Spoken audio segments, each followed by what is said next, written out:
नमस्कार। पेश है इस हफ्ते का मुकाबला, एक और प्रोग्राम, एक और बार विषय हमने चुना है कॉमनवेल्थ खेलों का, क्योंकि मैं बहुत स्ट्रांगली इस बात को मानता हूं कि अभी भी बहुत कुछ जानना जरूरी है देश को कॉमनवेल्थ खेलों के बारे में।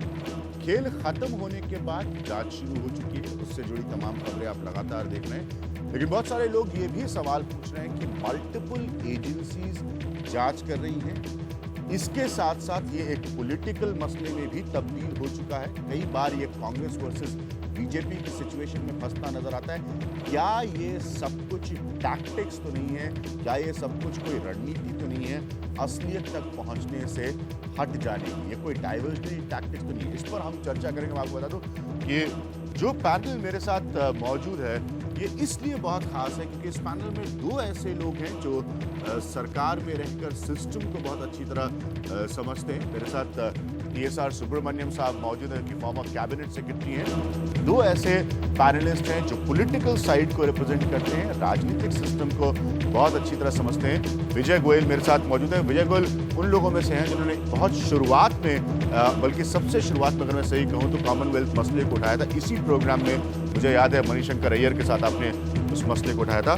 मेबल रिबेलो, कांग्रेस की फायर ब्रांड लीडर मेबल रिबेलो, और मैं इनके बारे में एक चीज़ आपको इस प्रोग्राम में इंट्रोड्यूस करते वक्त बता दूं कि तमाम कांग्रेस के नेताओं से मैंने बात की ताकि वो इस मसले पर आकर बात करने को तैयार हों।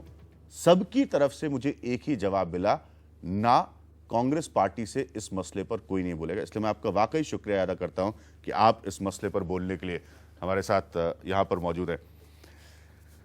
जल्दी से थोड़ा सा बैकग्राउंड समझ लीजिए। 5 अलग अलग देश की एजेंसीज जो हैं वो इस मसले की जांच कर रही हैं। इसके साथ साथ एक शुंगलू कमेटी है, तो प्राइम मिनिस्टर को भी डायरेक्टली अपडेट किया जाएगा इस सारे मसलों की जांच के साथ।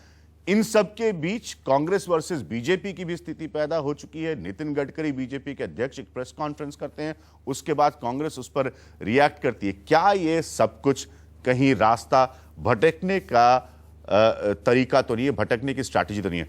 कैसे सुब्रमण्यम साहब, एक फॉर्मर कैबिनेट सेक्रेटरी के तौर पर जब आप देखते हैं मल्टीपल एजेंसीज किसी इस तरह के मसले को इन्वेस्टिगेट करती हैं, क्या यह देश के लिए बेहतर है या ये फिर 10 साल चलने वाली जांच है?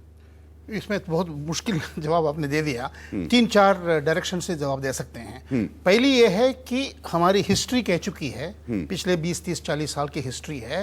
इस किस्म की चीज़ों में बहुत जल्दी एंथुसियाज्म रहता है, शुरू होता है अच्छी तरह से और काफ़ी धमाका होता है, लेकिन थोड़ा धीरे धीरे वो पब्लिक मेमोरी से निकल जाता है। तो अभी तक पर्टिकुलरली जिसमें कोई पॉलिटिकल इन्वॉल्वमेंट है या लोगों को इन्वॉल्वमेंट है, हिस्ट्री कहता है कि इट शुड फिजल आउट। ये तो नंबर 1 है। मतलब इतिहास कहता है कि ऐसे इतिहास कहता है कि जो बाद में इतनी 10, 20, 30 हम देख चुके हैं पिछले 30-40 साल में, इतने ही शोर से। वो तो एक तरफ है। दूसरी तरफ आपने कहा इन्वेस्टिगेशन के शब्द, वो तो बहुत कम हो रहा है, क्योंकि CAG और CBC जो करते हैं वो इंक्वायरी करते हैं या उससे पहले स्क्रूटनी करते हैं, उसके बाद इंक्वायरी करते हैं, और स्क्रूटनी इंक्वायरी में ये नतीजे पर पहुंचते हैं कि कोई गलती हुआ या नहीं हुआ, उसको पॉइंट आउट करते हैं। तो इन्वेस्टिगेशन का मतलब किसने गलती किया, कमीशन और ओमिशन की गलती किया, वो सवाल आता है इन्वेस्टिगेशन स्टेज। ये जो मैं अपने व्यूअर्स को भी क्लैरिफाई कर दूं, जो बात TSR सुब्रमण्यम साहब कह रहे हैं बिल्कुल सही है, और CAG का अपना जो स्टैंड है